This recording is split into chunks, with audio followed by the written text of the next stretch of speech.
Covid virus ബാധ രാജ്യത്ത് ആദ്യം റിപ്പോർട്ട് ചെയ്തത് നമ്മുടെ സംസ്ഥാനത്താണ്. നാം പിന്നീട് ശ്രമിച്ചത് തുടർന്നുള്ള രോഗവ്യാപനം തടഞ്ഞു നിർത്താനാണ്. നമുക്കതിന് കഴിഞ്ഞു.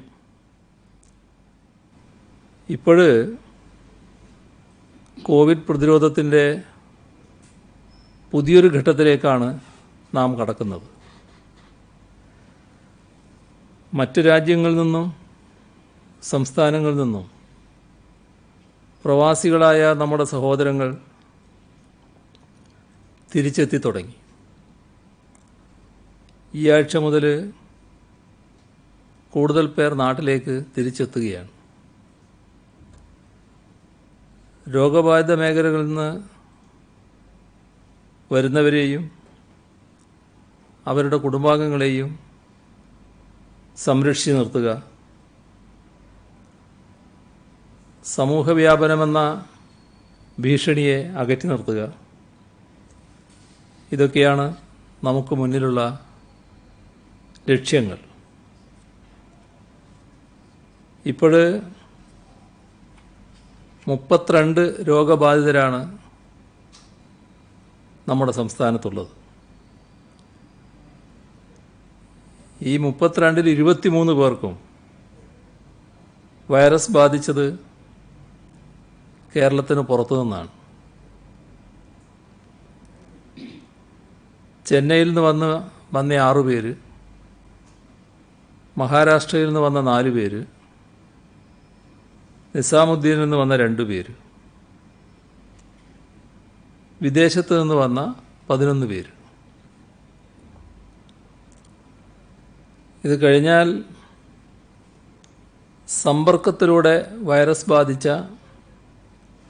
9 പേര്. ആ 9-ൽ 6 പേര് വയനാട്ടിലാണ്. ചെന്നൈയിൽ പോയി വന്ന ട്രക്ക് ഡ്രൈവറുടെ കുടുംബത്തിലെ 3 പേർക്ക്, സഹ ഡ്രൈവറുടെ മകന്, സമ്പർക്കം പുലർത്തിയ മറ്റ് 2 പേർക്ക് ഇത്തരത്തിലാണ് രോഗബാധയുണ്ടായത്. വയനാടിന് പുറത്ത് സമ്പർക്കത്തിലൂടെ വൈറസ് ബാധയുണ്ടായ 3 പേര് അവർ ഗൾഫിൽ നിന്ന് വന്നവരുടെ ഉറ്റവരാണ്. ഇവിടെ നാം ശ്രദ്ധിക്കേണ്ട ഒരു കാര്യം, സമ്പർക്കത്തിലൂടെയുള്ള രോഗവ്യാപനത്തിൻ്റെ തോത് അത് സങ്കല്പാതീതമാണ്. കാസർഗോഡ് നേരത്തെ ഉണ്ടായതാണ് എങ്കിലും നമ്മൾ ഓർക്കേണ്ട ഒരു കാര്യം, ഒരാളിൽ നിന്ന് 22 പേർക്കാണ് വൈറസ് ബാധിച്ചിരുന്നത്. കണ്ണൂരിൽ 9 പേർക്ക്, വയനാട്ടിലെ നിലയെടുത്താൽ 6 പേർക്ക്. ഇതിൽ നിന്ന് നാം കാണേണ്ടത് കാര്യങ്ങൾ എളുപ്പമല്ല. നിയന്ത്രണം പാളിപ്പോയാൽ കൈവിട്ടു പോകും. പ്രതീക്ഷിക്കാത്ത രീതിയിലുള്ള വിപത്ത് നാം നേരിടേണ്ടതായി വരും. അതുകൊണ്ടാണ് ഇതിങ്ങനെ ആവർത്തിച്ച് പറയുന്നത്. നേരത്തെ പറഞ്ഞ കാര്യം എന്തിനാണ് വീണ്ടും പറയുന്നതെന്ന് ചിലർക്ക് തോന്നാനിടയുണ്ട്. പക്ഷേ ഈ വരാനിടയുള്ള ആപത്ത്, അക്കാര്യത്തിൽ എത്രമാത്രം ജാഗ്രത പുലർത്തണം എന്നതുകൊണ്ടാണ് ഇത് ആവർത്തിച്ച് പറയേണ്ടി വരുന്നത്. ഇതുവരെ രോഗബാധ വേഗത്തിൽ കണ്ടെത്താനും ആവശ്യമായ സുരക്ഷയൊരുക്കാനും നമുക്ക് കഴിഞ്ഞു. ഇപ്പോൾ കൂടുതൽ ആളുകൾ സംസ്ഥാനത്തേക്ക് എത്തുകയാണ്. അപ്പോൾ അവർക്കും സുരക്ഷയൊരുക്കാൻ നമുക്ക് കഴിയണം. ഒരു സംശയമില്ല, ഇതൊരു വലിയ വെല്ലുവിളി തന്നെയാണ്. റോഡ്, റെയില്, വ്യോമ, നാവിക മാർഗങ്ങളിലൂടെ ആളുകൾ എത്തുകയാണ്. ഇതുവരെ റോഡ് വഴി സംസ്ഥാനത്ത് എത്തിയത് 33,116 പേരാണ്. വിദേശ രാജ്യങ്ങളിൽ നിന്ന് വിമാനങ്ങൾ വഴി 1,406 പേര്, കപ്പലുകളിലൂടെ 833 പേര്. നാളെ ട്രെയിൻ സർവീസും ആരംഭിക്കുകയാണ്. അപ്പം നേരത്തെ പറഞ്ഞതുപോലെ ഇതുവരെ പോസിറ്റീവായ കേസുകളിൽ 70% പുറമേ നിന്ന് വന്നവരാണ്. 30% അവരിൽ നിന്ന് സമ്പർക്കത്തിലൂടെ രോഗം ലഭിച്ചവരുമാണ്. രോഗവ്യാപന നിരക്ക് 1-ൽ താഴെയാണെന്നാണ് ഇത് സൂചിപ്പിക്കുന്നത്. മരണനിരക്കും വളരെ കുറക്കാൻ നമുക്ക് കഴിഞ്ഞു. ബ്രേക്ക് ദ ചെയിനും ക്വാറന്റൈനും റിവേഴ്സ് ക്വാറന്റൈനും വിജയിപ്പിക്കാൻ കഴിഞ്ഞതുകൊണ്ടാണ് നമുക്ക് ഈ നേട്ടങ്ങൾ കൈവരിക്കാൻ കഴിഞ്ഞത്. ഇത് നമുക്ക് ആത്മവിശ്വാസവും ശുഭാപ്തി വിശ്വാസവും നൽകുന്നുണ്ട്. ഇനിയുള്ള ഘട്ടത്തിൽ സ്ഥിതിഗതികളിൽ മാറ്റങ്ങൾ പ്രതീക്ഷിക്കണം. ഇതുവരെ വിദേശത്ത് നിന്നുള്ളവർ കേരളത്തിലേക്ക് വരുന്ന അവസരത്തിൽ വിദേശ രാജ്യങ്ങളിൽ രോഗവ്യാപനം കുറവായിരുന്നു. മറ്റ് സംസ്ഥാനങ്ങളിലെ സ്ഥിതിയും അതായിരുന്നു. എന്നാൽ ഇപ്പോൾ സ്ഥിതി അതല്ല. ഇപ്പോൾ ഗൾഫിലും അമേരിക്കയിലും യൂറോപ്പിലും ഇന്ത്യയിലെ പല സംസ്ഥാനങ്ങളിലും രോഗവ്യാപനം ശക്തമായി തുടരുകയാണ്. വിദേശത്ത് നിന്ന് വരുന്നവർക്ക്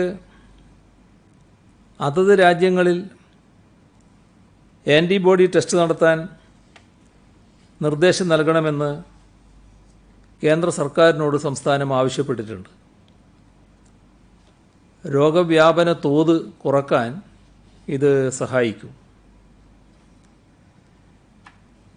ഒരേ സമയം നമുക്ക് അനേകം പേരെ സ്വീകരിക്കേണ്ടി വരുന്നു. ഒരു സംശയമില്ല, അവരെല്ലാവരും ഇങ്ങോട്ട് വരേണ്ടവരും സംരക്ഷിക്കപ്പെടേണ്ടവരുമാണ്. ഇവരെ സുരക്ഷിതമായ സ്ഥലത്തേക്ക് എത്തിക്കണം.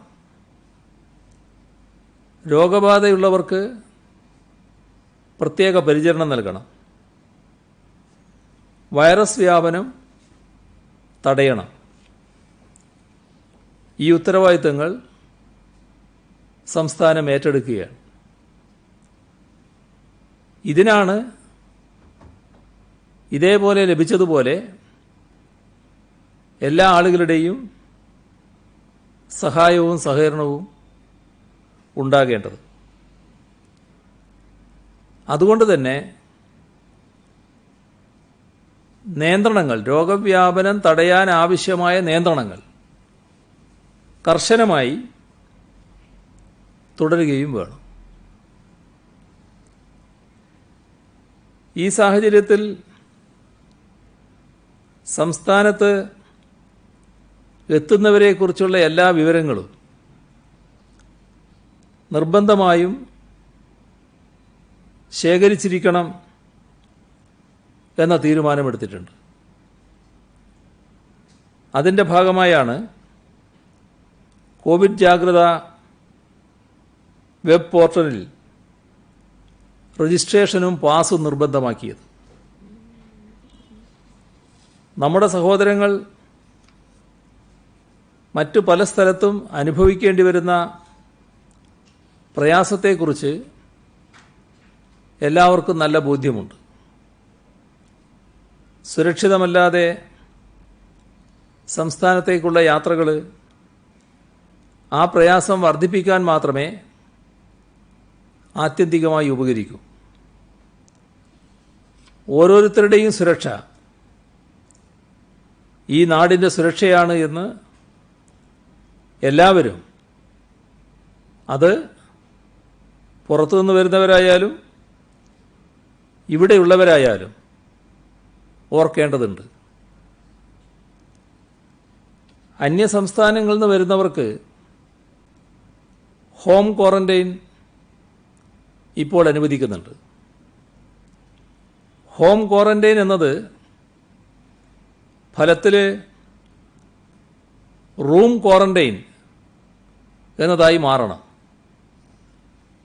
വീട്ടിൽ മറ്റുള്ളവരുമായി ഇടപഴകാതെ കഴിയണം. ആരോഗ്യ പ്രവർത്തകരും സർക്കാരും നിർദ്ദേശിക്കുന്നതിനപ്പുറത്തേക്ക് ഈ ഘട്ടങ്ങളിൽ ആരും പെരുമാറാൻ പാടില്ല. കുട്ടികൾ, പ്രായമായവർ, ഗുരുതരമായ രോഗമുള്ളവർ, ഇവരുമായി ഒരു തരത്തിലും ബന്ധമുണ്ടാകാൻ പാടില്ല. ഇക്കാര്യത്തിൽ ഒരു വിട്ടുവീഴ്ചയും ഉണ്ടാകരുത്. വരുന്നവർ മാത്രമല്ല, ഇവിടെയുള്ളവരും അക്കാര്യത്തിൽ ജാഗ്രത കാട്ടണം. കഴിഞ്ഞ ഘട്ടത്തിൽ എങ്ങനെയായിരുന്നോ നമ്മുടെ സംവിധാനങ്ങൾ പ്രവർത്തിച്ചത്, ആ സൂക്ഷ്മതയോടുകൂടി തന്നെ വരും ദിവസങ്ങളിലും പ്രവർത്തിച്ചേ മതിയാവും. ആരോഗ്യവകുപ്പ് തദ്ദേശ സ്വയംഭരണ സ്ഥാപനങ്ങളുമായി ചേർന്ന് ഇതിനുള്ള ക്രമീകരണങ്ങൾ ഏർപ്പെടുത്തിയിട്ടുണ്ട്. അവരുമായി സഹകരിക്കാൻ എല്ലാവരും തയ്യാറാകണം. ക്വാറന്റൈനിൽ കഴിയുന്നവരെ വീട്ടിൽ തന്നെ ഉണ്ട് എന്ന് ഉറപ്പുവരുത്തൽ പോലീസിൻ്റെ കൂടി ബാധ്യതയായി നിർദ്ദേശിച്ചിട്ടുണ്ട്. അക്കാര്യത്തിൽ പൂർണ്ണമായി എല്ലാവരും സഹകരിക്കുകയും വേണം. സംസ്ഥാനത്തെ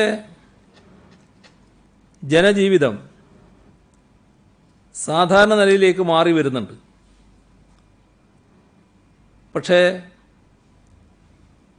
നാം പൂർണ്ണമായി സുരക്ഷിതരായി എന്ന ബോധ്യത്തോടെ മുൻപത്തേതുപോലെ തന്നെ, അതായത് കോവിഡ് വരുന്നതിന് മുൻപുള്ള അവസ്ഥയെപ്പോലെ പെരുമാറാൻ ആരും തുനിയരുത്.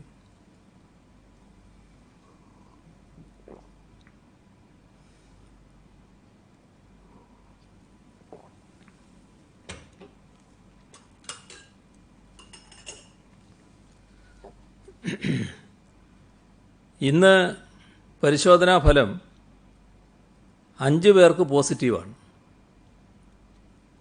നെഗറ്റീവ് ആരുമില്ല. ഇന്ന് പോസിറ്റീവായവർ മലപ്പുറം 3, പത്തനംതിട്ട, കോട്ടയം ഓരോന്ന് വീതം. ഇതിൽ 4 പേര് വിദേശത്ത് നിന്ന് വന്നവരാണ്. ഒരാൾ ചെന്നൈയിൽ നിന്ന് വന്നതാണ്. ഇതുവരെ 524 പേർക്കാണ് സംസ്ഥാനത്ത് രോഗം സ്ഥിരീകരിച്ചത്.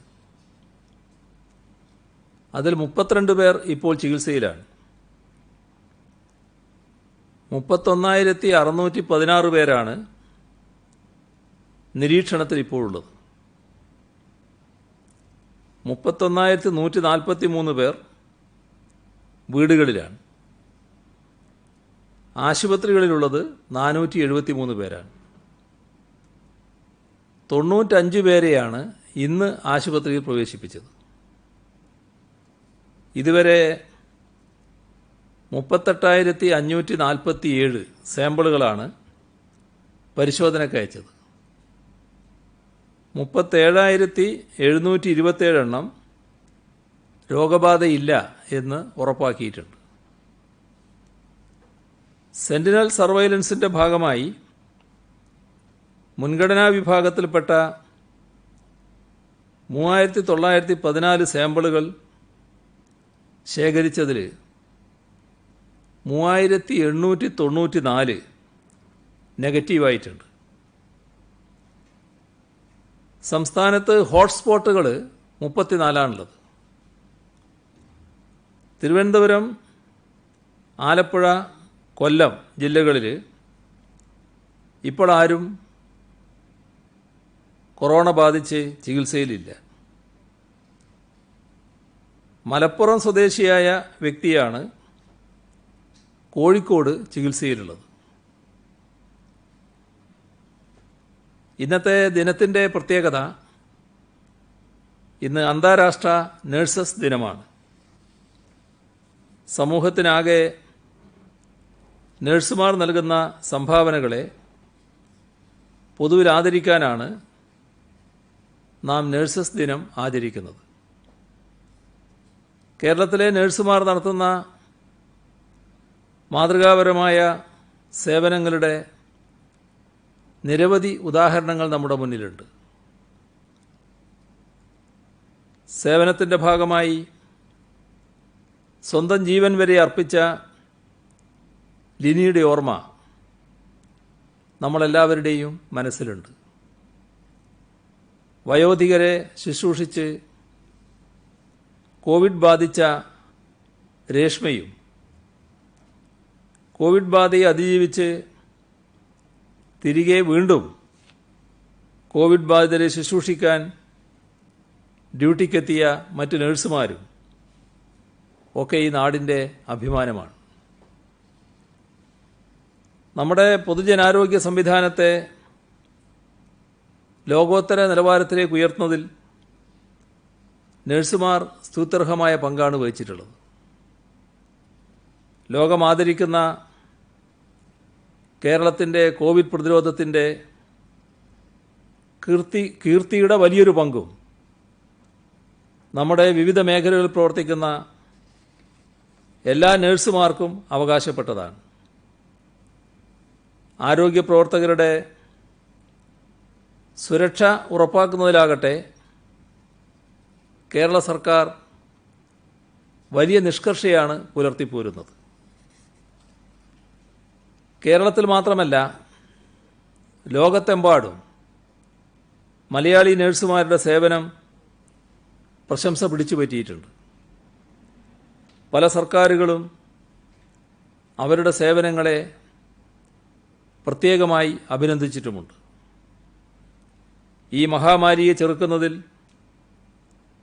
ലോകരാജ്യങ്ങളെ സഹായിക്കുന്നത് അവിടങ്ങളിലെ മലയാളി നഴ്സുമാർ ഉൾപ്പെടെയുള്ള ആരോഗ്യ പ്രവർത്തകരാണ്. അതിൽ നമുക്ക് അഭിമാനമുണ്ട്. ഈ ദുരിതനാളുകളിലും കേരളത്തിൻ്റെ അംബാസഡർമാരായി നിലകൊണ്ട് ധീരമായ സേവനങ്ങളാണ് അവർ കാഴ്ചവെക്കുന്നത്. ഈ അന്താരാഷ്ട്ര നഴ്സസ് ദിനത്തിൽ ലോകത്താകെയുള്ള നഴ്സുമാർക്ക്, പ്രത്യേകിച്ച് കേരളത്തിൽ നിന്നുള്ളവർക്ക് അഭിവാദനം അർപ്പിക്കുന്നു.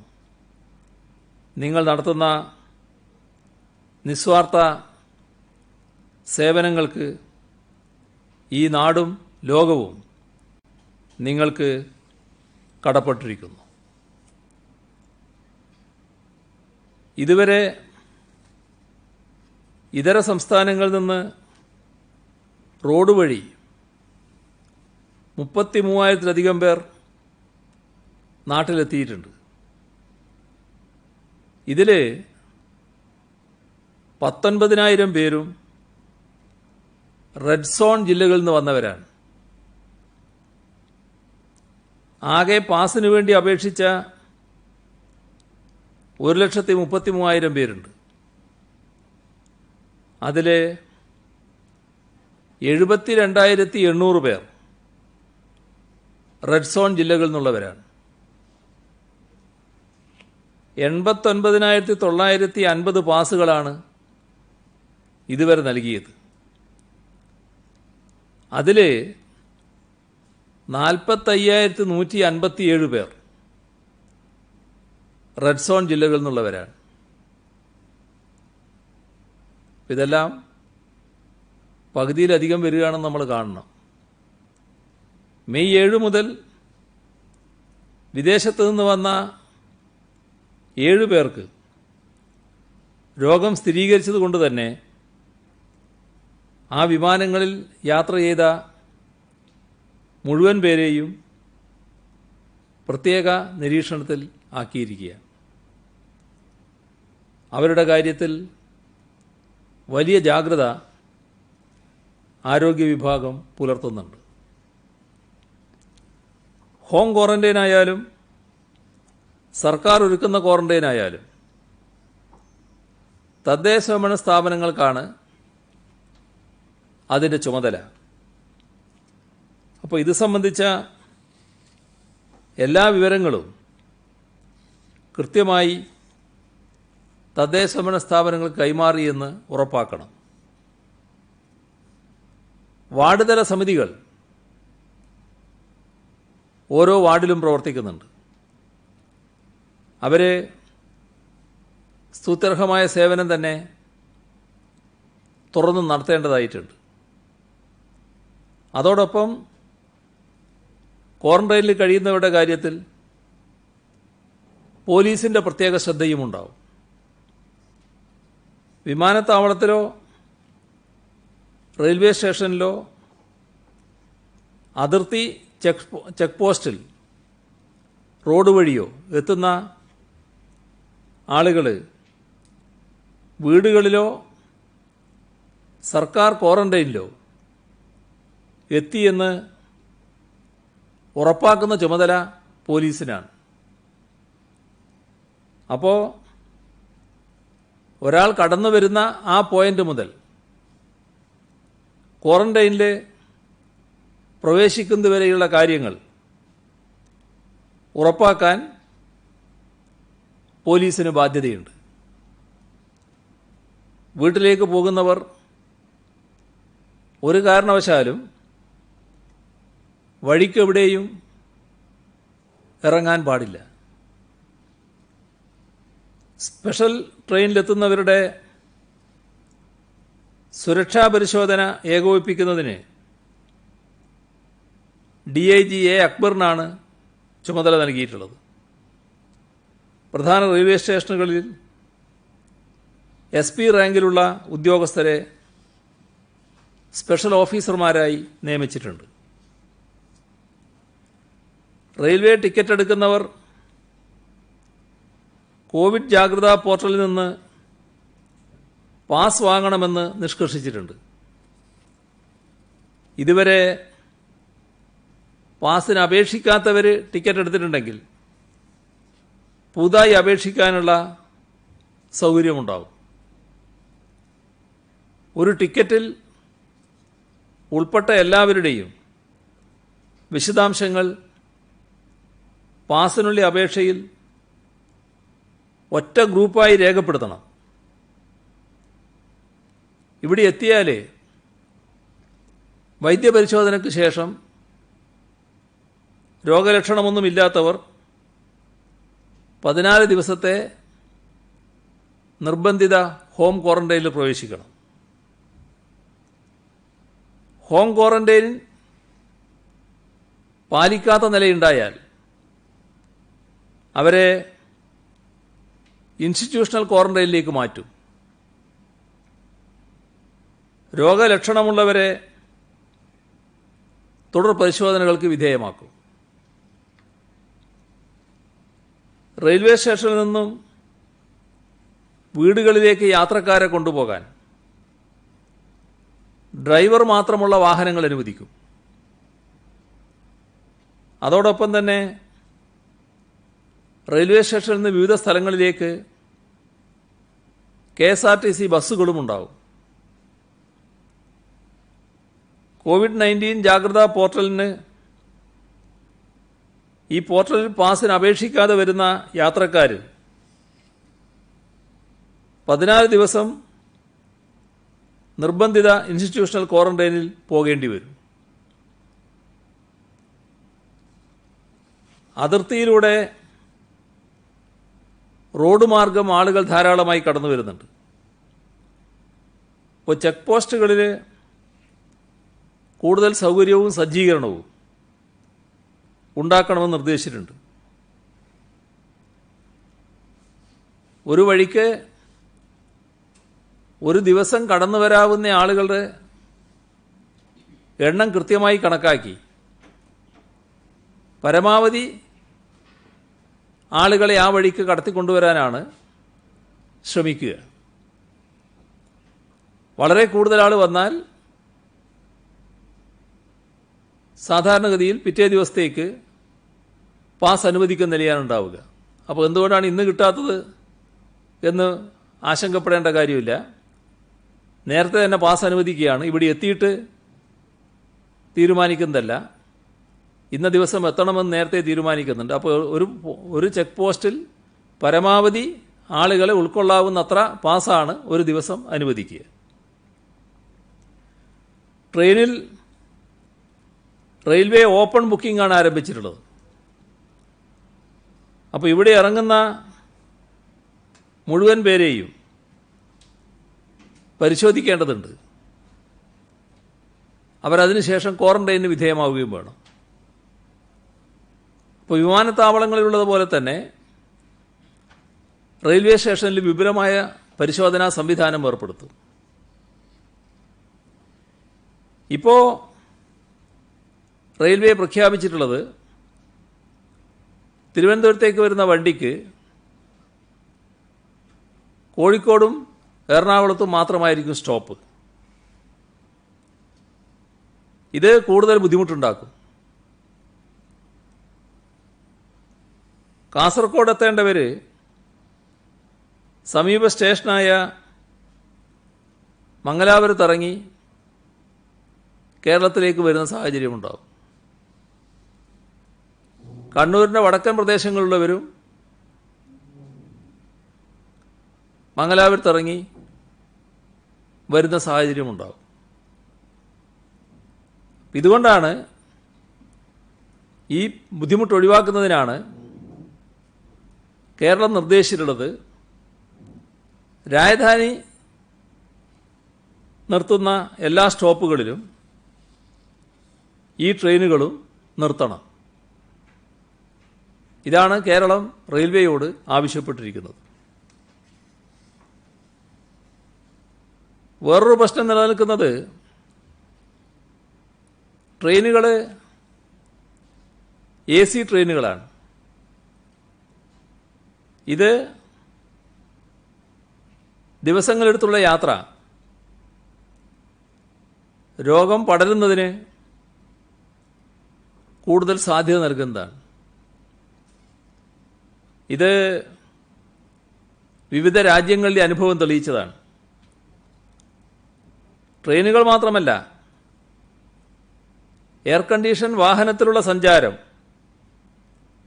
അപകടം വരുത്തുമെന്ന് നമ്മുടെ രാജ്യത്തിനകത്തും അനുഭവമുണ്ട്.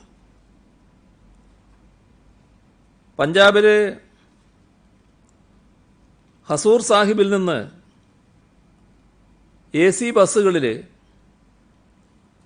4198 പേരാണ് എത്തിയത്.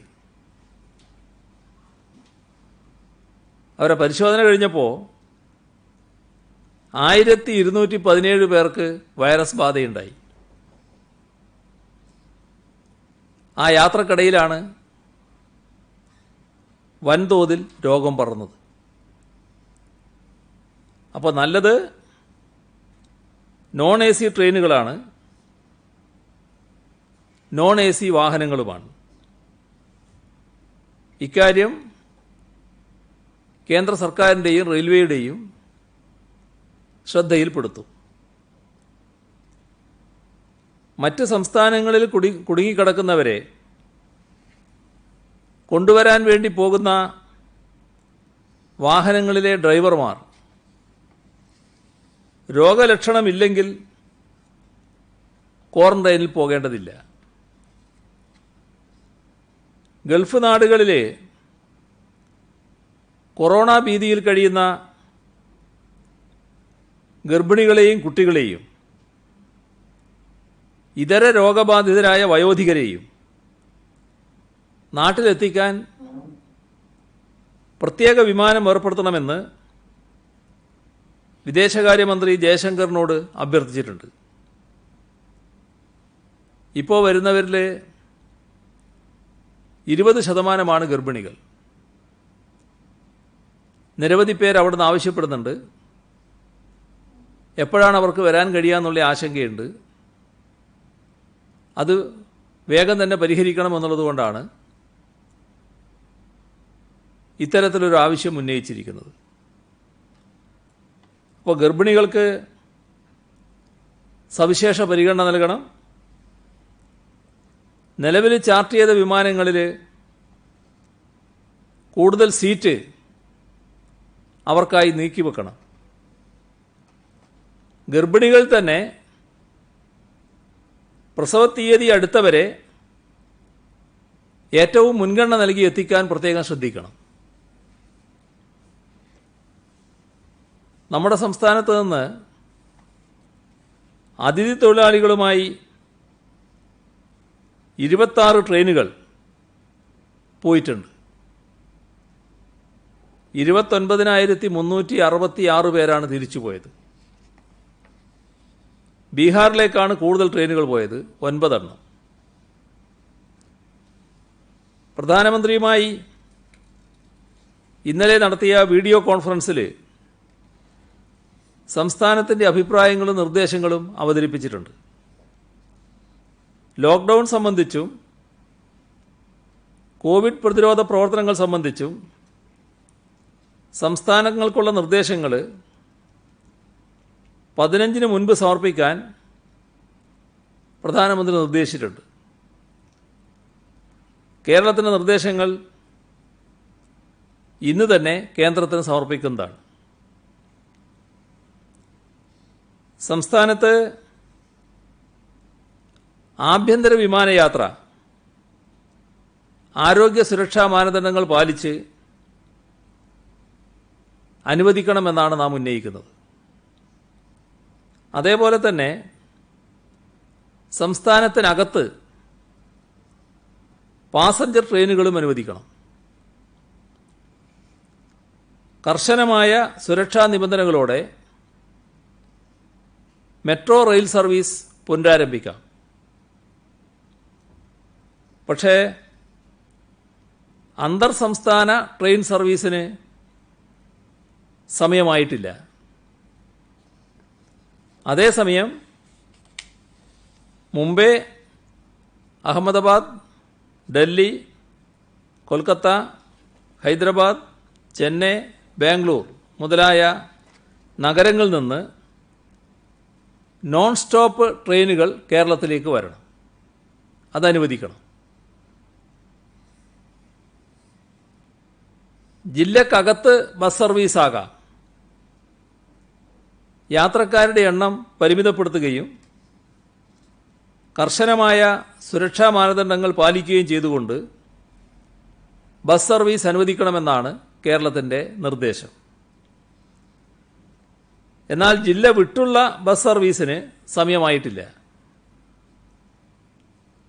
സുരക്ഷാ മാനദണ്ഡങ്ങൾ കർശനമായി പാലിച്ചിരിക്കണം. ഇത് ലംഘിച്ചാൽ പെർമിറ്റ് റദ്ദാക്കുന്നതടക്കമുള്ള നടപടികളുണ്ടാവും. യാത്രക്കാരുടെ എണ്ണം കുറക്കുന്നതുകൊണ്ട് ടിക്കറ്റ് നിരക്കിൽ അല്പം വർധന വേണ്ടിവരും. വ്യാവസായിക വ്യാപാര പ്രവർത്തനങ്ങൾ കണ്ടെയ്ൻമെന്റ് സോൺ ഒഴികെ ഗ്രാമനഗര വ്യത്യാസമില്ലാതെ അനുവദിക്കണം. ഹോസ്പിറ്റാലിറ്റി സേവനങ്ങൾ പുനരാരംഭിക്കണം. ശാരീരിക അകലം പാലിച്ചുകൊണ്ട് റെസ്റ്റോറൻറ്റുകൾ അനുവദിക്കാവുന്നതാണ്. റെസ്റ്റോറൻറ്റിലെ സീറ്റുകളൊക്കെ അതനുസരിച്ച് ക്രമീകരിക്കാം. കർശനമായ വ്യവസ്ഥകളോടെ ഓട്ടോറിക്ഷ അനുവദിക്കണം. യാത്രക്കാരുടെ എണ്ണം 1 എന്ന് നിജപ്പെടുത്താം. കുടുംബാംഗങ്ങൾ സഞ്ചരിക്കുകയാണെങ്കിൽ മാത്രം ഇതിലിളവും കൊടുക്കാം. നിർമ്മാണ പ്രവർത്തനം നല്ല വേഗത്തിൽ നടക്കണമെന്നാണ് സർക്കാരിൻ്റെ നിലപാട്. ഇതിനാവശ്യമായ വസ്തുക്കൾ ലഭ്യമാക്കാൻ നടപടിയെടുക്കും. മഴയ്ക്ക് മുൻപ് കഴിയുന്നത്ര നിർമ്മാണ പ്രവർത്തനം നടക്കേണ്ടതുണ്ട്. മഹാത്മാഗാന്ധി തൊഴിലുറപ്പ് പദ്ധതി കാർഷിക വൃത്തിക്ക് കൂടി ബാധകമാക്കണം. ക്വാറന്റൈൻ കേന്ദ്രങ്ങളിലേക്ക് ആരോഗ്യ വിഭാഗം അയക്കുന്നവരെ അവിടെ പ്രവേശിപ്പിക്കാൻ തദ്ദേശ സ്വയംഭരണ സ്ഥാപനങ്ങൾ ബാധ്യസ്ഥരാണ്. ഈ പഞ്ചായത്തിലുള്ളവരല്ല, പഞ്ചായത്ത് മാറി എന്ന് പറഞ്ഞുകൊണ്ട് ആരെയും പ്രവേശിപ്പിക്കില്ല എന്ന് പറയാൻ പറ്റില്ല. സർക്കാരാണ് ക്വാറന്റൈൻ കേന്ദ്രങ്ങൾ തീരുമാനിക്കുന്നതും നടത്തുന്നതും. പുറത്തിറങ്ങുമ്പോൾ എല്ലാവരും മാസ്ക് ധരിക്കണമെന്ന നിർദ്ദേശം ജനങ്ങൾ പൊതുവെ നല്ല നിലയിൽ സ്വീകരിച്ചിട്ടുണ്ട്. എന്നാൽ ചുരുക്കം ചിലർ മാസ്ക് ഇല്ലാതെ പുറത്തിറങ്ങുന്നുണ്ട്. അത്തരക്കാർക്കെതിരെ കർശന നടപടി പോലീസ് സ്വീകരിക്കും. ചിലയിടത്ത് റോഡരികിൽ മാസ്ക് വിൽക്കുന്നതായി ശ്രദ്ധയിൽപ്പെട്ടിട്ടുണ്ട്. സുരക്ഷിതമല്ലാത്ത വിൽപ്പന അനുവദിക്കാൻ പറ്റില്ല. മാസ്ക് മുഖത്ത് വെച്ച് നോക്കി ഇത് പറ്റുമെന്നൊന്ന് പരിശോധിച്ച് പറ്റില്ല എന്ന് കണ്ടാൽ തിരിച്ചു കൊടുത്ത് പോകുന്ന ചിലത് ശ്രദ്ധയിൽപ്പെട്ടിട്ടുണ്ട്. അത്തരത്തിൽ ഉള്ള നടപടികൾ മാസ്കിനെ സംബന്ധിച്ച് പുലർത്തേണ്ട ജാഗ്രത ഇല്ലാത്തതുകൊണ്ട് വരുന്നതാണ്. ഇപ്പോൾ മാസ്ക് വിൽപ്പന സംബന്ധിച്ച് മാർഗനിർദ്ദേശം തയ്യാറാക്കാൻ സർക്കാർ ഉദ്ദേശിക്കുകയാണ്. ഒരു ഗുണമുണ്ട്, മാസ്കിൻ്റെ ഉൽപ്പാദനം വലിയ തോതിൽ വർദ്ധിച്ചിട്ടുണ്ട്. അത് സ്വാഗതാർഹമാണ്. എന്നാൽ അതേസമയം അതുമായി ബന്ധപ്പെട്ട് ചില മാർഗനിർദ്ദേശങ്ങൾ പുറപ്പെടുവിക്കാൻ ഉദ്ദേശിക്കുന്നുണ്ട്. കേരളത്തിനകത്ത് ജില്ല വിട്ട് യാത്ര ചെയ്യുന്നവർക്ക് ക്വാറന്റൈൻ നിർബന്ധമാക്കേണ്ടതില്ല. ലോക്ക്ഡൗണിൽ ഇളവുകൾ നൽകിയതിനെ തുടർന്ന് മാർക്കറ്റുകൾ ചിലത് തുറന്നിട്ടുണ്ട്. അതിൽ ചിലതിൽ സുരക്ഷാ മാനദണ്ഡങ്ങൾ കർശനമായി പാലിക്കുന്നില്ല എന്ന നിലയുണ്ട്. ഇപ്പോൾ ശാരീരിക അകലവും മറ്റ് നിബന്ധനകളും കർശനമായി പാലിച്ചുകൊണ്ട് മാത്രമേ മാർക്കറ്റുകൾ പ്രവർത്തിക്കാൻ അനുവദിക്കുകയുള്ളൂ. ഒരു പ്രതിസന്ധി കാലമാണ് ഇതെങ്കിലും സംസ്ഥാനത്തിൻ്റെ പൊതുവികസനവും കൂടി തടസ്സമില്ലാതെ മുന്നോട്ട് പോകണം.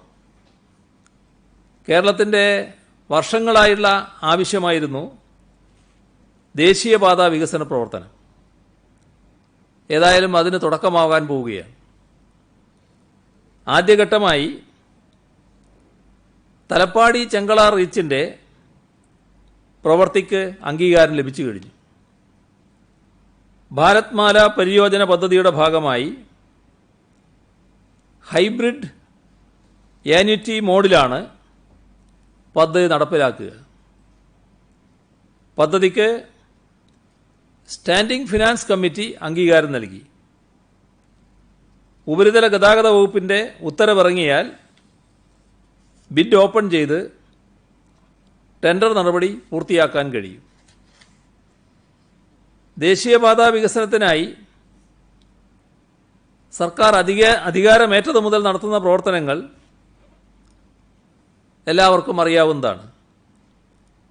ഇതിന് സഹായകമായ നിലപാടെടുത്ത കേന്ദ്രമന്ത്രി ശ്രീ നിതിൻ ഗഡ്കരിക്ക് നന്ദി രേഖപ്പെടുത്തുന്നു. തലപ്പാടി മുതൽ ചെങ്കള വരെയുള്ള 39 കിലോമീറ്റർ 45 മീറ്റർ വീതിയിൽ 6 വരിയാക്കി വികസിപ്പിക്കുന്നതാണ് പദ്ധതി. മൊത്തം ചെലവ് 1968 കോടി 84 ലക്ഷം രൂപയാണ്. 2.5 വർഷം കൊണ്ടാണ് നിർമ്മാണ പ്രവർത്തനങ്ങൾ തീർക്കാൻ ഉദ്ദേശിക്കുന്നത്. 35.66 ഹെക്ടർ ഭൂമി ഏറ്റെടുക്കേണ്ടി വരും. ഭൂമി ഏറ്റെടുക്കലിന് 683 കോടി 9 ലക്ഷം രൂപ ചെലവ് പ്രതീക്ഷിക്കുന്നുണ്ട്. ഈ തുകയുടെ 25% സംസ്ഥാന സർക്കാർ വഹിക്കും. തലപ്പാടി മുതൽ കഴക്കൂട്ടം വരെ 521.81 കിലോമീറ്റർ ദേശീയപാത വികസനത്തിനാണ് സംസ്ഥാനം ആവശ്യപ്പെട്ടത്.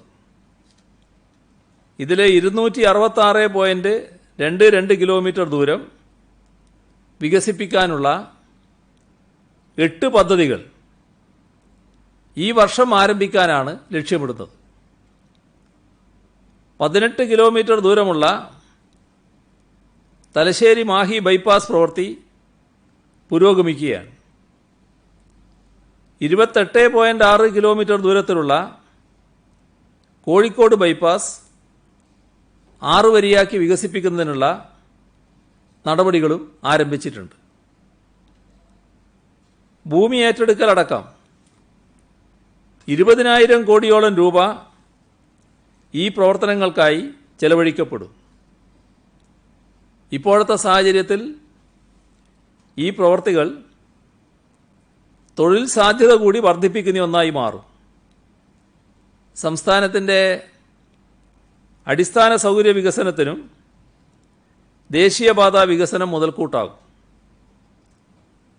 വ്യവസായ വാണിജ്യ മേഖലകളിലെ വികസനവും ത്വരിതപ്പെടുത്താൻ ഈ പദ്ധതികൾ പ്രയോജനകരമാകും. തുടർ പദ്ധതികൾക്ക് അംഗീകാരം ലഭ്യമാക്കാനുള്ള നടപടികൾ സംസ്ഥാന സർക്കാർ തുടർന്ന് നടത്തുന്നതാണ്. ഉന്നത വിദ്യാഭ്യാസ വകുപ്പിലെ വിവിധ പ്രവേശന പരീക്ഷകളുടെ നടത്തിപ്പുമായി ബന്ധപ്പെട്ട കാര്യങ്ങൾ തീരുമാനിച്ചിട്ടുണ്ട്. KEAM ജൂലൈ 16 രാവിലെയും ഉച്ചക്കുമായി 2 പേപ്പർ, ജൂൺ 13, 14 തീയതികളിൽ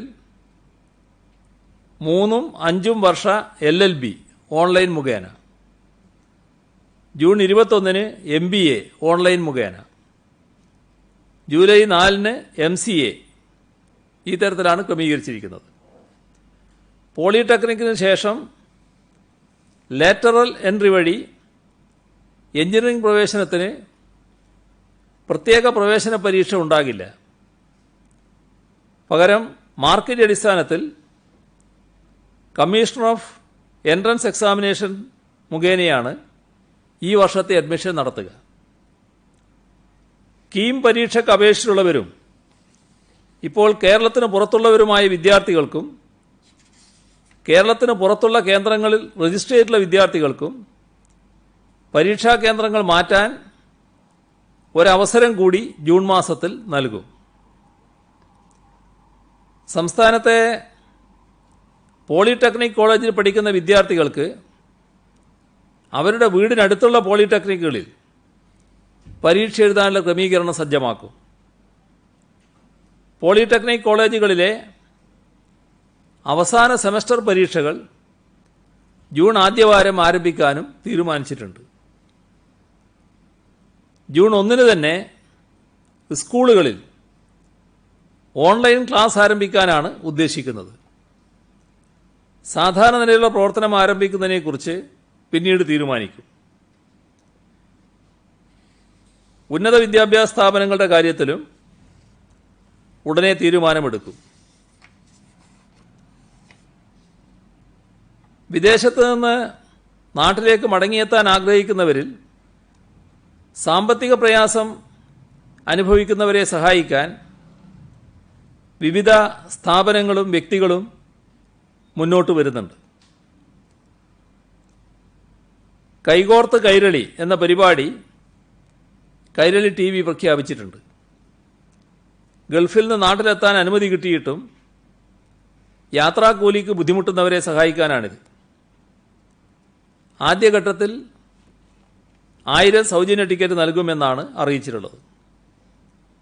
മിഷൻ വിങ്സ് ഓഫ് കമ്പാഷൻ എന്ന പേരിൽ 600 പേർക്ക് വിമാന ടിക്കറ്റ് നൽകുമെന്ന് ഗൾഫ് മാധ്യമം ദിനപത്രവും മീഡിയ വൺ ചാനലും അറിയിച്ചിട്ടുണ്ട്.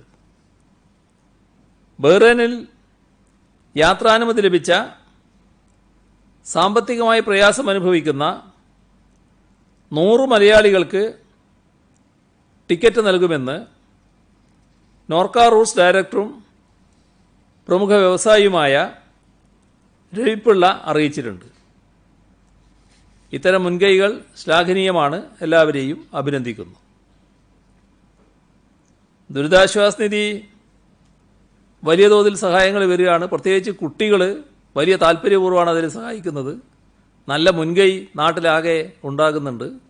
അതിനെല്ലാവരോടും കൃതജ്ഞത രേഖപ്പെടുത്തുകയാണ്. ഇപ്പോൾ കൂടുതൽ കാര്യങ്ങളിലേക്ക് ഈ ഘട്ടത്തിൽ കടന്നു പോകുന്നില്ല. PSC ചെയർമാനും അംഗങ്ങളും ഒരു മാസത്തെ ശമ്പളം 29,43,866 രൂപ നൽകിയിട്ടുണ്ട്. കൊടുങ്ങല്ലൂർ ടൗൺ സഹകരണ ബാങ്ക് 33,55,000, പനത്തടി സർവീസ് സഹകരണ ബാങ്ക് 16,10,000, പാപ്പിനിവട്ടം സർവീസ് സഹകരണ ബാങ്ക് 20,41,560, മടിക്കൈ സർവീസ് സഹകരണ ബാങ്ക് 20 ലക്ഷം, നാട്ടിക സർവീസ് സഹകരണ bank 19,54,659, LIC agents organisation CATU സംസ്ഥാന കമ്മിറ്റിയുടെ ആദ്യ ഗഡു 15 ലക്ഷം, തൃശ്ശൂരിലെ ദ ഗ്ലോബൽ ഡിന്നർ റെസ്റ്റോറൻറ്റ് 10 ലക്ഷം, പറശ്ശിനിക്കടവ് മുത്തപ്പൻ മടപ്പുര ക്ഷേത്രം 1 ലക്ഷം, തൃപ്പൂണിത്തുറ ശ്രീ പൂർണ്ണത്രയീശ ക്ഷേത്രം ഉപദേശ സമിതി അംഗങ്ങൾ 1,03,000. ബാക്കി വലിയ ലിസ്റ്റുണ്ട്, അതെല്ലാം ഇപ്പോൾ പറയുന്നില്ല. ഇത്രയുമാണ് ഇന്ന് നിങ്ങളെ അറിയിക്കാനുള്ളത്.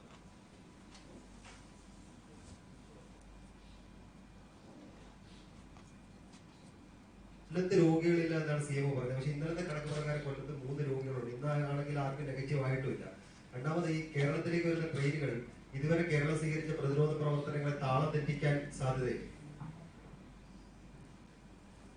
ട്രെയിനുകളുടെ കാര്യത്തിൽ ഈ നമുക്കുള്ള ആശങ്ക നമ്മൾ കേന്ദ്ര ഗവൺമെൻറ്റിനെ അറിയിച്ചിട്ടുണ്ട്, റെയിൽവേയും അറിയിച്ചിട്ടുണ്ട്. അത് അവർ ശ്രദ്ധിക്കട്ടെ. ഏതായാലും അറിയിക്കേണ്ട കാര്യങ്ങൾ ബന്ധപ്പെട്ട കേന്ദ്രങ്ങളിൽ അതിൻ്റെ ഗൗരവത്തോടെ തന്നെ അറിയിച്ചു കഴിഞ്ഞിട്ടുണ്ട്. പിന്നെ ഇവിടെ വന്നാൽ ആ വരുന്നവരെ സംരക്ഷിക്കുന്നതിനുള്ള ജാഗ്രതയോടെയുള്ള ഇടപെടൽ നടത്താനാണ് നാം ഉദ്ദേശിക്കുന്നത്. നമുക്കൊരു വളരെ ലളിതമായൊരു കാലമല്ല എന്നെല്ലാവരും ഓർക്കണം. ഈ ആളുകളെല്ലാം വരുമ്പോൾ അവരിൽ ആരാണ് രോഗവാഹകർ എന്ന് നമുക്ക് പറയാൻ കഴിയില്ല. അപ്പോൾ അവരെ കൃത്യമായി നിരീക്ഷിച്ച് അവർക്കുള്ള ചികിത്സ നൽകേണ്ടതായിട്ട് വരും. എന്നാൽ നമുക്കറിയാം, ഇതിലേറ്റവും പ്രധാനം നിരീക്ഷണ കാലത്ത് കൃത്യമായി അതിൻ്റെ വ്യവസ്ഥകൾ പാലിച്ചു നിൽക്കലാണ്. അതിലാണ് നാം വിജയിച്ചിരുന്നത്. നമ്മുടെ ക്വാറന്റൈൻ സമ്പ്രദായം ഏറ്റവും മികച്ചതായത് അതുകൊണ്ടാണ്. അതിൽ നമ്മുടെ സാമൂഹ്യ ബോധമാണ് അതിലേറ്റവും മികച്ചതായി നിന്നത്. വീട്ടുകാരും അയൽപക്കക്കാരും എല്ലാം അതിൽ വലിയ പങ്ക് വഹിച്ചിട്ടുണ്ട്. ഇക്കാര്യത്തിലും അത് ചെയ്യേണ്ടതായിട്ടുണ്ട്. അങ്ങനെ നമുക്കിതിനെ അതിജീവിക്കാനാകുമെന്ന് തന്നെയാണ് പ്രതീക്ഷിക്കുന്നത്. കൊല്ലത്ത് രോഗികളില്ല എന്നാണ് CM പറഞ്ഞത്. പക്ഷേ ഇന്നലത്തെ കണക്ക് പ്രകാരം നമുക്ക് 3 രോഗികളുണ്ട്. അതൊരു വ്യക്തതയ്ക്ക് വേണ്ടിയാണ്. അത് ഞാൻ വ്യക്തത വരുത്താം, നോക്കട്ടെ എന്താന്ന്. CM അതിഥി തൊഴിലാളികൾ താമസിക്കുന്ന വീടുകൾക്ക് അവർക്ക് പണിയില്ലാത്ത കാലഘട്ടത്തിൽ അവരിൽ നിന്ന് വാടക ഈടാക്കരുതെന്ന് CM പറഞ്ഞിരുന്നു. കാരണം ഇപ്പം പല സ്ഥലങ്ങളിലും ജോലി തുടങ്ങിയിട്ടുണ്ട്, ഇവിടെ കൺസ്ട്രക്ഷൻ വർക്കൊക്കെ തുടങ്ങിയിട്ടുണ്ട്. പക്ഷേ ഈ ഹൗസ് ഓണേഴ്സ് ഇവരുടെ കറണ്ടിയാറിനടക്കം ഹൗസ് ഓണേഴ്സ് കൊടുക്കേണ്ട ഒരു അവസ്ഥയിലാണ്. അപ്പം ആ കാര്യത്തിൽ എന്തെങ്കിലും ഇളവ് കൊടുക്കുകയോ മറ്റോ ചെയ്യാൻ പറ്റുമോ എന്ന് അന്വേഷിക്കും. അല്ല, അതിപ്പോൾ നമ്മൾ നിർമ്മാണ പ്രവർത്തനങ്ങളൊക്കെ ആരംഭിക്കുന്നതോടെ ആ പ്രശ്നങ്ങളൊക്കെ ഏതാനും ദിവസം കൊണ്ട് അവസാനിക്കാൻ പോവുകയാണ്. നല്ല നിലക്കുള്ള പ്രവർത്തനങ്ങൾ നമ്മൾ ആരംഭിക്കാൻ പോവുകയാണ്. എല്ലാവരും സാധാരണ നിലക്ക് വരുമാനമുള്ളവരായി മാറും. SSLC +2 പരീക്ഷകൾ നടത്താൻ തീരുമാനിച്ചിട്ടുണ്ട്. അപ്പോൾ ലക്ഷദ്വീപ്, ഗൾഫ് തുടങ്ങിയ സ്ഥലങ്ങളിൽ സെന്ററുകളുണ്ട്. അവിടുത്തെ ക്രമീകരണം എങ്ങനെയായിരിക്കും? അതുപോലെ തന്നെ ഇതര ജില്ലകളിലുള്ളവർ, മറ്റ് ജില്ലകളിൽ പരീക്ഷ എഴുതുന്നവർക്ക് ഈ പോളിടെക്നിക് സംവിധാനം, പോളിടെക്നിക്കിലെ പരീക്ഷയുടെ സംവിധാനം പോലെ തൊട്ടടുത്ത സ്കൂൾ പരീക്ഷയുടെ എന്തെങ്കിലും സംവിധാനം എടുക്കാൻ വഴിയുണ്ടോ? ആദ്യം പറഞ്ഞ കാര്യങ്ങളിൽ അവർ വിദ്യാഭ്യാസ ഡിപ്പാർട്ട്മെൻറ്റ് ആലോചിക്കുന്നുണ്ട് എന്താണ് ചെയ്യാൻ കഴിയുക എന്നുള്ളത്. അത് ചില പ്രയാസങ്ങൾ പരീക്ഷ നടത്തുന്നതിന് അവിടെ ഉണ്ടാകും എന്ന് തന്നെയാണ് കാണുന്നത്. എങ്ങനെ നടത്താനാകും എന്നത് അവർ പരിശോധിച്ചുകൊണ്ടിരിക്കുന്നുണ്ട്. പോളിടെക്നിക്കിൻ്റെ കാര്യത്തിലാണ് ഇപ്പോൾ ഈ നടപടി സ്വീകരിച്ചിട്ടുള്ളത്. CMA, ഇപ്പോൾ ട്രെയിനുകളിൽ മറ്റ് സ്ഥലങ്ങളിൽ നിന്നുള്ള മലയാളികളെ കൊണ്ടുവരുന്നു. മലയാളികളെ മാത്രമല്ല, രാജ്യത്തിന്റെ തന്നെ വിവിധ ഭാഗങ്ങളിലേക്ക് ട്രെയിനുകൾ അയക്കുന്നു.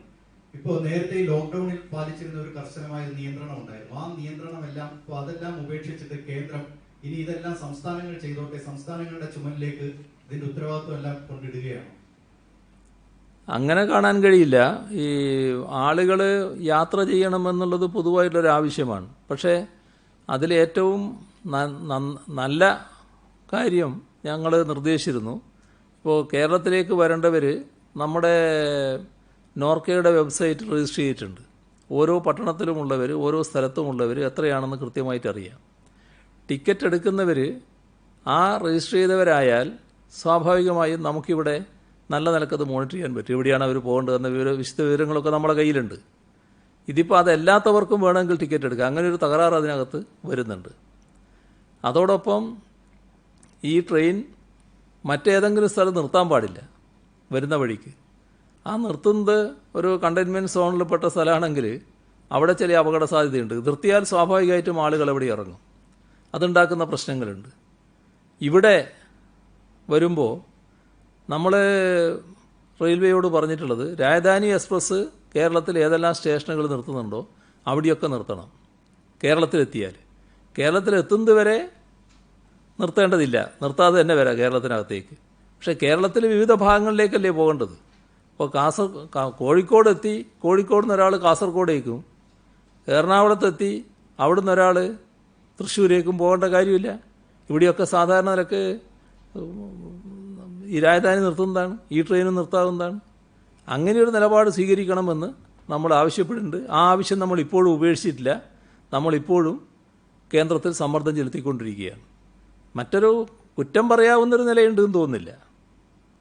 ഇന്ന് നഴ്സസ് ഡേ ആണല്ലോ. പക്ഷെ മെഡിക്കൽ കോളേജിലെ മെഡിക്കൽ വിദ്യാഭ്യാസ വകുപ്പിന് കീഴിലുള്ള നഴ്സുമാരെ 7 ദിവസം ജോലി ചെയ്തിരുന്നാൽ 14 ദിവസം ക്വാറന്റൈനിൽ പോകണം എന്നാണ് CM പറഞ്ഞത്, സർക്കാർ ഉത്തരവ്. പക്ഷേ DME ഇറക്കിയ ഉത്തരവിൽ പറയുന്നത് അവർക്ക് ക്വാറന്റൈൻ പറയുന്നില്ല, അവരുടെ ക്വാറന്റൈൻ കാലാവധി റദ്ദാക്കി. അതെന്താണ് അങ്ങനെ ഒരു തീരുമാനം ഉണ്ടാകാൻ കാരണം? അല്ല, 7 ദിവസം വർക്ക് ചെയ്താലും 14 ദിവസം ക്വാറന്റൈനിൽ പോകണമെന്ന് ഞാൻ പറഞ്ഞിട്ടുണ്ടോ? ഉത്തരവുണ്ട്. അത് നമുക്ക് പരിശോധിക്കാം. എന്താന്ന് പരിശോധിച്ചോ. മറ്റൊന്നുള്ളത്, ഇത്രയും പേര് നമ്മുടെ ആരോഗ്യ പ്രവർത്തകർ എല്ലാവരും, ഡോക്ടർമാർ, നഴ്സുമാർ എല്ലാവരും ബസ്സിലും ട്രെയിനിലും സംസ്ഥാന അതിർത്തി കടന്നു വരുന്നവരെയും പരിശോധിച്ചു കഴിഞ്ഞാൽ ഇവർ ക്വാറന്റൈൻ പോകണം. ഇത് പിന്നീട് ഇവർ ഇത്രയും പേര് ഇവരെ തന്നെ നിയോഗിക്കുന്ന മറ്റ് വകുപ്പുകളിൽ നിന്നല്ലാതെ ഇവരെ തന്നെ നിയോഗിച്ച് ഇവർ ക്വാറന്റൈനിൽ പോകുന്നത് നമ്മൾ നേരത്തെ CM പറഞ്ഞതുപോലെ ഒരു ഭീതി നിലനിൽക്കുന്നതിനാൽ അത് ബുദ്ധിമുട്ടാകില്ലേ? അതിനകത്ത് മറ്റ് ജീവനക്കാരെ കൂടെ പരിഗണിക്കുന്നുണ്ടോ അത്തരം ഡ്യൂട്ടികളിലേക്ക്? ഏത് ഡ്യൂട്ടിക്ക്? അതായത് പുറത്തു നിന്ന് വരുന്നവരെ കൈകാര്യം ചെയ്യുന്ന ഡ്യൂട്ടിയിലേക്ക്, അവരെ ക്വാറന്റൈനിലേക്ക്. എല്ലാം പുറത്തു നിന്ന് വരുന്നവരെ അവർ സാധാരണ നിലക്കുള്ള ടെസ്റ്റാണല്ലോ നടത്തുന്നത്. ആ ടെസ്റ്റ് നടത്തിയത് കൊണ്ട് മാത്രം ഇത് പകരുമെന്ന് നമ്മൾ സങ്കല്പിച്ചാൽ പിന്നെ ടെസ്റ്റ് നടത്താൻ പറ്റില്ല. ആരെയും ടെസ്റ്റ് നടത്താൻ പറ്റില്ല. അത് സാധാരണ നിലക്കുള്ള ടെസ്റ്റാണ് നടത്തുന്നത്. രോഗലക്ഷണങ്ങളുണ്ടെങ്കിൽ അവരെ ക്വാറന്റൈനിലേക്ക് പാർപ്പിക്കുകയാണ്. അതുകൊണ്ട് വേറെ ആപത്തൊന്നും സംഭവിക്കാനില്ല. ഫ്ലാറ്റുകളിൽ കൂടുതൽ ആളുകൾ ക്വാറന്റൈനിൽ പോകേണ്ട ഒരു സാഹചര്യം ഉണ്ടായാൽ പലപ്പോഴും ഒരുപാട് പേര് മടങ്ങി വരുമ്പോൾ ഫ്ലാറ്റുകളിലാണ് അവർ നിരീക്ഷണത്തിൽ കഴിയുന്നെങ്കിൽ കോമൺ ഫെസിലിറ്റീസ്, ലിഫ്റ്റുകൾ ഉൾപ്പെടെയുള്ളത് ഉപയോഗിക്കേണ്ട ഒരു സാഹചര്യം വരില്ലേ? അത് സുരക്ഷിതമായിരിക്കുമോ? അത്തരത്തിൽ ഫ്ലാറ്റ് സമുച്ചയങ്ങളിലുള്ള ക്വാറന്റൈൻ സർക്കാർ അനുവദിക്കുന്നുണ്ടോ? അതിൽ കൂടുതൽ എന്തെങ്കിലും നിയന്ത്രണങ്ങൾ പറയുന്നുണ്ടോ? അല്ല, ഇപ്പം അനുവദിക്കുന്ന സ്ഥലങ്ങളിൽ ആവശ്യമായ സുരക്ഷാ ക്രമീകരണങ്ങളൊക്കെ ഒരുക്കും. ഇപ്പം നമ്മൾ ലിഫ്റ്റ് ഉപയോഗിക്കുന്നത് എവിടെയായാലും അതിൽ ഇന്നത്തെ നിലയിൽ കുറച്ചൊരു ആശങ്ക ആർക്കും ഉണ്ടാവും. കാരണം ആരാണ് കാര്യം നമുക്ക് ഉറപ്പില്ലല്ലോ. അപ്പോൾ അവിടെയാണ് ഹാൻഡ് സാനിറ്റൈസറുടെ ഏറ്റവും പ്രാധാന്യം വരുന്നത്. അപ്പോൾ സാനിറ്റൈസർ ഉപയോഗിച്ച് മാത്രമേ കൈ വൃത്തിയാക്കിയതിന് ശേഷം മാത്രമേ ലിഫ്റ്റിലെ ബട്ടൺ അമർത്താൻ പാടുള്ളൂ. അത് കഴിഞ്ഞതിന് ശേഷവും സാനിറ്റൈസർ ഉപയോഗിക്കാൻ പറ്റണം. അതിനെല്ലാമുള്ള ക്രമീകരണങ്ങൾ എല്ലാ സ്ഥലത്തും ഉണ്ടാകും. സിഎം, കേരളത്തിന് പുറത്തുള്ളവർ നാട്ടിലേക്ക് കൊണ്ടുവരാൻ സഹായിക്കാമെന്ന് പറഞ്ഞിട്ടും കേരളത്തിലെ എംപിമാരുടെ ആ വാഗ്ദാനം മുഖ്യമന്ത്രി സ്വീകരിക്കുന്നില്ല എന്നൊരു ആക്ഷേപം ഇന്ന് UDF എംപിമാർ ഇന്ന് ആരോപിക്കുകയുണ്ടായി. അതിൽ മുഖ്യമന്ത്രി രാഷ്ട്രീയം കളിക്കുകയാണെന്നാണ് അവരുടെ ആരോപണം. ഞാനിപ്പോൾ കളിക്കാത്തത് അതാണ്. എനിക്കിപ്പോൾ അതിന് നേരമില്ല. നമ്മുടെ നാട്ടിൽ ഇങ്ങനൊരു അവസ്ഥ നിലനിൽക്കുമ്പോൾ ഈ രാഷ്ട്രീയ കളിക്കല്ല ഞാനിപ്പോൾ പ്രാധാന്യം കൊടുക്കുന്നത്. നാടെല്ലാം ഒന്നിച്ച് നീങ്ങേണ്ട ഒരു ഘട്ടമാണിത്. അതിനാണ് നമ്മൾ ശ്രമിച്ചുകൊണ്ടിരിക്കുന്നത്. മറ്റ് സംസ്ഥാനങ്ങളിൽ കുടുങ്ങിയ ആളുകളെയും ഇങ്ങോട്ട് കൊണ്ടുവരാൻ തന്നെയാണ് സർക്കാർ ശ്രമിച്ചുകൊണ്ടിരിക്കുന്നത്. അതിനാണ് ട്രെയിൻ സൗകര്യവും കൂടി ഏർപ്പെടുത്തുന്നത്. വലിയ തോതിൽ ആളുകൾ വരാൻ അത് ഇടയാക്കും.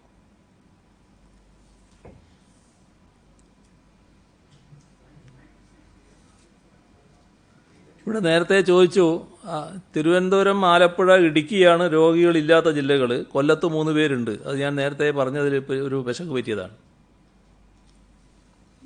നമ്മുടെ ഈ സെന്റിനൽ സർവൈലൻസിന്റെ ഭാഗമായി എടുക്കുന്ന സാമ്പിളുകൾ, ഇപ്പം കൂടുതൽ എക്സ്പോസ്ഡ് ആയിട്ടുള്ള ആളുകൾ വിഭാഗങ്ങളിൽ എടുക്കുന്ന സാമ്പിളുകളിൽ നെഗറ്റീവ് വരുന്നത് നമ്മൾ പ്രത്യേകം പറയാറുണ്ട്. നമ്മുടെ പോസിറ്റിവിറ്റി റേറ്റ്, അതായത് അത് പോസിറ്റീവ് ആവുന്ന റേറ്റ് അല്ലെങ്കിൽ അതിന്റെ ഒരു നിരക്ക് എങ്ങനെയാണതെന്ന് വ്യക്തമായിട്ടുള്ള ഒരു ഡാറ്റ നമ്മുടെ ഉണ്ടോ? അല്ല, പോസിറ്റീവാകുന്നത് വളരെ ചുരുക്കമായിട്ടാണല്ലോ കണ്ടത്. നമ്മൾ 3000 ഒരു ദിവസം എടുത്തല്ലോ. 3000 പേരെ ഒന്നിച്ച് നമ്മൾ എന്താണ് കേരളത്തിൻ്റെ സ്ഥിതി എന്ന് മനസ്സിലാക്കാൻ വേണ്ടിയാണല്ലോ അങ്ങനെയൊരു ടെസ്റ്റിലേക്ക് നമ്മൾ നീങ്ങിയത്. നമുക്കാകെ കിട്ടിയത് 4 മാത്രമാണല്ലോ. അത് കോണ്ടാക്റ്റാണ്, മറ്റേതെങ്കിലും തരത്തിൽ വന്നതല്ല. അപ്പോൾ നമുക്ക് ഇതേവരെ ആശങ്കപ്പെടേണ്ട ഒരു അവസ്ഥയുണ്ടായിരുന്നില്ല. എന്നാൽ നമ്മൾ ആശങ്കപ്പെടേണ്ട അവസ്ഥയിലാണ് ഇപ്പം നിൽക്കുന്നത്. എങ്ങനെയാണെങ്കിൽ ജാഗ്രത നമ്മൾ കൈവിട്ടു പോയെങ്കിൽ. അപ്പോൾ അതുകൊണ്ടാണ് ജാഗ്രത തുടരണം എന്ന് പറഞ്ഞുകൊണ്ടിരിക്കുന്നത്. സിഎം, ഈ പാസ് നൽകുന്നതിന് എന്തെങ്കിലും പരിമിതിയുണ്ടോ? പലർക്കും പാസ് ലഭിക്കുന്നില്ല എന്ന പരാതി ഇപ്പോഴുണ്ട്. നൽകുന്ന പാസിൽ പലപ്പോഴും പിശകുകളുണ്ടെന്ന് പറയുന്നുണ്ട്. കൃത്യമായി അവർ എത്തേണ്ട സ്ഥലവും അല്ലെങ്കിൽ ഇറങ്ങുന്ന സ്ഥലത്തു നിന്നും തെറ്റുകൾ വരുന്നതായി തിരിച്ചു കൊടുക്കുന്ന പാസിൽ തെറ്റുകൾ വരുന്നതായി അവർ ചൂണ്ടിക്കാണിക്കുന്നുണ്ട്. അത് ശ്രദ്ധയിൽപ്പെട്ടിട്ടുണ്ടോ? അങ്ങനെ ഉണ്ടാകുന്നുണ്ടോ? പാസ് നൽകുന്നതിന് പ്രത്യേകമായി വെച്ചിട്ടുള്ള വ്യവസ്ഥ ഒന്ന് മാത്രമേ ഉള്ളൂ. ആ ചെക്ക് പോസ്റ്റിലെത്തിയാൽ അന്നത്തെ ദിവസം സുഗമമായിട്ട് കടന്നു പോകാൻ വേണം. അത്രയും ആളുകൾക്കാണ് പാസ് നൽകേണ്ടത്. നമ്മളെല്ലാവരും പാസ് അന്ന് ഒരു ദിവസം തന്നെ കിട്ടണമെന്ന് ആഗ്രഹിക്കും. അപ്പോൾ അന്ന് കിട്ടാതിരിക്കുമ്പോൾ കിട്ടാത്തവർക്ക് ആക്ഷേപം വരും. അതാണ് ഉണ്ടാകുന്നത്. അതിൽ പരിഭ്രമിക്കേണ്ടതില്ല. തൊട്ടടുത്ത ദിവസം അവർക്ക് അതിനുള്ള അർഹത വരും. അതാണ് അക്കാര്യത്തിൽ ശ്രദ്ധിക്കേണ്ടത്. പിന്നെ ചെക്ക് പോസ്റ്റിൽ എന്തെങ്കിലും തരത്തിലുള്ള അപാകതകൾ ഉണ്ടാകുന്നുവെങ്കിൽ ആ അപാകത പരിഹരിക്കുന്നതിനുള്ള സംവിധാനം അവിടെ തന്നെയുണ്ട്. മാത്രമല്ല, ഇനി അങ്ങോട്ട് പോലീസ് കൃത്യമായി കാര്യങ്ങൾ നിരീക്ഷിക്കണമെന്ന് പറഞ്ഞിട്ടുണ്ട്. അപ്പോൾ ബന്ധപ്പെട്ട ഉയർന്ന പോലീസ് ഉദ്യോഗസ്ഥന്മാർ തന്നെ ഓരോ സ്ഥലത്തും ഉണ്ടാകണമെന്ന് നിർദ്ദേശിച്ചിട്ടുണ്ട്. അവരുമായി ബന്ധപ്പെട്ട് ഏതെങ്കിലും തരത്തിൽ ക്രമീകരണങ്ങൾ ഏർപ്പെടുത്തണമെങ്കിൽ ഏർപ്പെടുത്താനും സാധിക്കും. വെർച്വൽ ക്യൂ സമ്പ്രദായത്തിലൂടെ കേരളത്തിൽ മദ്യശാലകളിൽ നിന്ന് മദ്യം കൊടുക്കാൻ ആലോചിക്കുന്നുണ്ടോ? ഈ മദ്യത്തിന് കോവിഡ് സെസ് പോലെ എന്തെങ്കിലും ഏർപ്പെടുത്തി മദ്യത്തിന് വില കൂട്ടാനുള്ള തീരുമാനത്തിലേക്കാണ് സർക്കാർ നീങ്ങുന്നത്? അത്തരത്തിൽ വാർത്തകൾ വരുന്നുണ്ട്. മദ്യത്തിൻ്റെ കാര്യത്തിൽ ഞാൻ നേരത്തെ പറഞ്ഞിട്ടുണ്ടല്ലോ. അത് അതിൻ്റെ കാര്യങ്ങൾ ചില കാര്യങ്ങൾ ആലോചിച്ചുകൊണ്ടിരിക്കുകയാണ്. ഒരു തീരുമാനത്തിലേക്ക് എത്തിയിട്ടില്ല. തീരുമാനം എത്തിയാൽ ഒരു സംശയവും വേണ്ട, നിങ്ങളെ ആദ്യം അറിയിക്കും. സിഎം, ഈ അയൽ സംസ്ഥാനങ്ങളിൽ തമിഴ്നാട്, കർണാടക അടക്കമുള്ള സംസ്ഥാനങ്ങളിൽ കുടുങ്ങിക്കിടക്കുന്നവരെ കൊണ്ടുവരാൻ KSRTC ബസ്സിനെ അയക്കുകയോ അല്ലെങ്കിൽ അങ്ങനെ സംസ്ഥാനത്തിന്റെ മുൻകൈയിൽ എന്തെങ്കിലും നടപടികൾ സ്വീകരിക്കാൻ ആലോചിക്കും? ഇപ്പോൾ ഇത് നമ്മളെ ഇന്നത്തെ അവസാനത്തെ ചോദ്യമാണ്. ഇനി നമുക്ക് സമയമില്ല. ഇപ്പോൾ അയൽ സംസ്ഥാനങ്ങളിലുള്ളവർക്ക് നമ്മൾ ഉദ്ദേശിക്കുന്നത് പ്രധാനപ്പെട്ട കേന്ദ്രങ്ങൾ, ഇപ്പോൾ ബാംഗ്ലൂർ ആയാലും ചെന്നൈ ആയാലും ഹൈദരാബാദ് ആയാലും മുംബൈ ആയാലും അഹമ്മദാബാദ് ആയാലും ഡൽഹി ആയാലും കൽക്കത്ത ആയാലും അത്തരം കേന്ദ്രങ്ങളിൽ നിന്നൊക്കെ ട്രെയിൻ വരാമെന്നുള്ളതാണ്. ട്രെയിനിപ്പോൾ റെയിൽവേ പറഞ്ഞിട്ടുള്ളത് ഞങ്ങൾ സന്നദ്ധമാണ് എന്നവർ കൃത്യമായി അറിയിച്ചിട്ടുണ്ട്. വലിയ കാലതാമസമില്ലാതെ ട്രെയിൻ ഓടിക്കാൻ പറ്റുമെന്ന് പറഞ്ഞിട്ടുണ്ട്. ഞങ്ങൾ ചെയ്യാൻ ഉദ്ദേശിക്കുന്നത് ഈ എല്ലാ സ്ഥലത്തും നല്ലതുപോലെ നമ്മുടെ പ്രവർത്തിക്കുന്ന സംവിധാനങ്ങളുണ്ട്. അവർ വഴി ഇവർക്ക് വിവരം കൊടുക്കും, പൊതുവായിട്ട് വിവരം കൊടുക്കും. റെയിൽവേക്ക് തന്നെ ഓൺലൈനിലൂടെ ഇപ്പോൾ രജിസ്ട്രേഷൻ ആരംഭിച്ച സാഹചര്യത്തിൽ അതത് പ്രദേശത്തുനിന്ന് ഓൺലൈനിൽ രജിസ്ട്രേഷൻ സ്വീകരിക്കുകയും ചെയ്യുക. ആ തരത്തിൽ ആളുകൾ വരുന്ന നിലയെടുക്കുക. നമ്മളെ അഭിപ്രായം അവർ സ്വീകരിച്ചിട്ടില്ല. അതുകൊണ്ട് അവർ നേരിട്ടാണ് ബുക്ക് ചെയ്യുന്നതെങ്കിൽ അങ്ങനെ വരാം, അല്ല നമ്മൾ ബുക്ക് ചെയ്ത് കൊടുക്കണമെങ്കിൽ നമ്മൾ ബുക്ക് ചെയ്ത് കൊടുക്കുകയും ചെയ്യും. ഒരു പ്രശ്നവുമില്ല. ഏതായാലും ട്രെയിൻ വരും എന്നുള്ള കാര്യം ഉറപ്പായിട്ടുണ്ട്. അപ്പോൾ അതുകൊണ്ട് ആരും ആശങ്കപ്പെടേണ്ടതില്ല, എല്ലാവർക്കും വരാൻ പറ്റും. ഞാൻ ആദ്യം പറഞ്ഞു ഇനി നമുക്ക് സമയമില്ല, നാളെ നമുക്ക് എടുക്കാം.